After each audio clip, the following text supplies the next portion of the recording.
Allahu Akbar. Bismillahirrahmanirrahim. Alhamdulillah Rabbil Alamin. Assalamualaikum warahmatullahi wabarakatuh. Allahu Akbar. Isang mapagpalayang araw po sa ating lahat, mga kaibigan.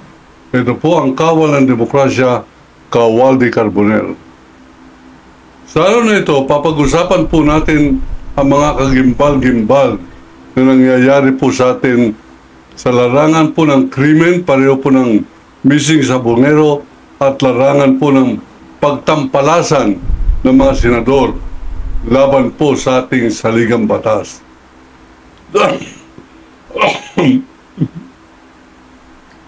Sa mga pangyayari ito, mga kaibigan, kinakailangan na po ng mamamayan na manindigan. Manindigan po tayo doon po sa lugar ng tama at wasto at ating pong pagtulong-tulungan na labanan ng mga mali.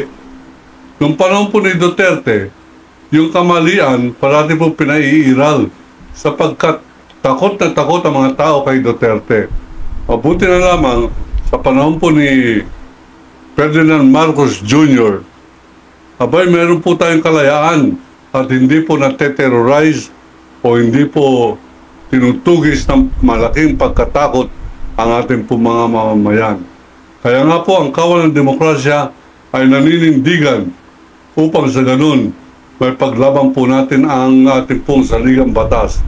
At kung ito ay naaayon po sa paninindigan din ng Pangulo Ferdinand Romualdez Marcos, abay, so be it. Eh di sige po, sapagkat ngayon, isa lamang po naman ang ating pong Pangulo. Wala po siya mga kakamping mga terorista. Eh tulungan po natin. Kaya nga po, ang Kawal ng Demokrasya ay naninindigan upang tulungan ang ating pong pamalaan na ilagay sa wasto at panindigan ang ating pong saligang batas.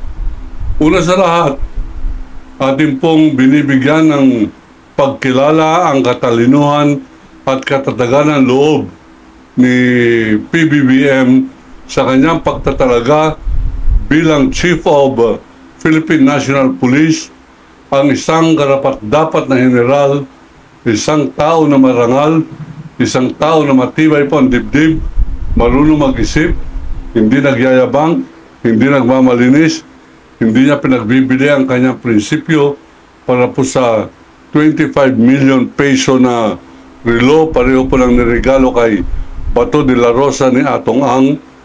Abay, binibigyan po natin ng congratulation ang ating Pangulo sa pagkakahirang po ng isang tunay, matapat na pulis ng taong bayan, People's Police, People's General. Ang pangalan ay si General Nicolas Torre III. Bay, maninindigan po tayo. Tama ang ginawa ni President BBM sa pagtatalaga kay Torre bilang hepe ng Philippine National Police. At ngayon, mga kaibigan, naharap sa isang pagsubok itong si General Torre sapagkat nasa kanyang alapaap na natatanaw ang kalutasan ng pagmamalabis ng isa sa mga matibay at mayamang bilyonaryong kaalyado ni Duterte.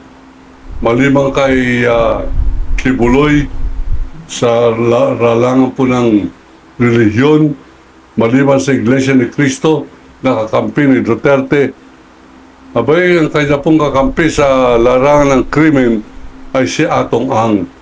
Kailangan po panagutin itong si Atong Ang dyan sa isabong business nito at ang pagkakapatay ng mahigit na 100 na sabongeros sa kadahilanan ng ayaw niyang meron ng dadaya sang-ayon sa mga report sa kanya ng mga sabongero, ang tawag sa Tagalog, manyunyope. Yung pang magpupusta sila, maglalagay sila ng magandang manok, pero yung pala bali ang pakpak o kaya na-injection na ito ng pampasama ng kalagayan at habang nagsasalpukan bigla na lamang matatalo, may matay o manlulumo ang manok na yon. Yung pala, nakataya ang mga sabongero doon sa kabila sa kalaban. Yan po tawag na tsope, manyonyope. At ito ay napag-alaman ni Atong Ang at ni Gretchen Barreto at nagkaroon po sila ng pagpupulong ng Alpha Group. Alpha Group, yan po yung pinakamataas na management ng sindikato ni Atong Ang. Merong artistang babae na kasapi po riyan. Meron pong general kasapi po dyan. Merong senador na kalbo kasama po riyan. At meron pang ilang mga alkalde, ex-judge, kasama po dyan sa Alpha Group na yan. At yan po ang kalaban ngayon ni BBM at ni Torre.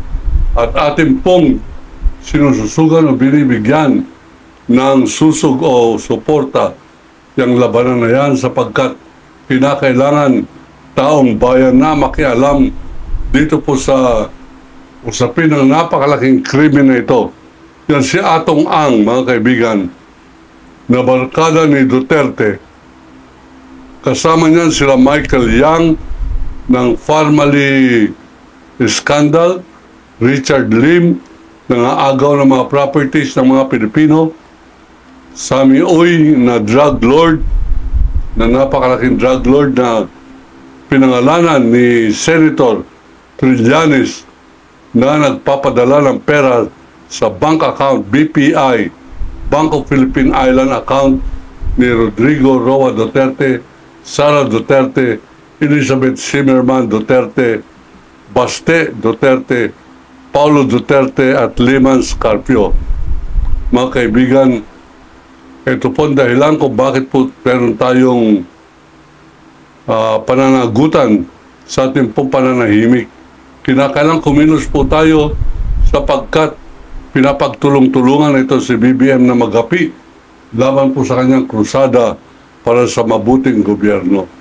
Naniniwala po tayo na bagamat malaki ang hamon kay BBM, para po nakikita niyang tungkulin niya na ibangon ang pangalan ng Marcos, bawiin ito sa mga pahinang madidilim sa kasaysayan ng Pilipinas sa pamamagitan ng kanyang paninindigan bilang bagong Pilipino sa bagong Pilipinas. Yan po ang ating pong report sa araw na ito.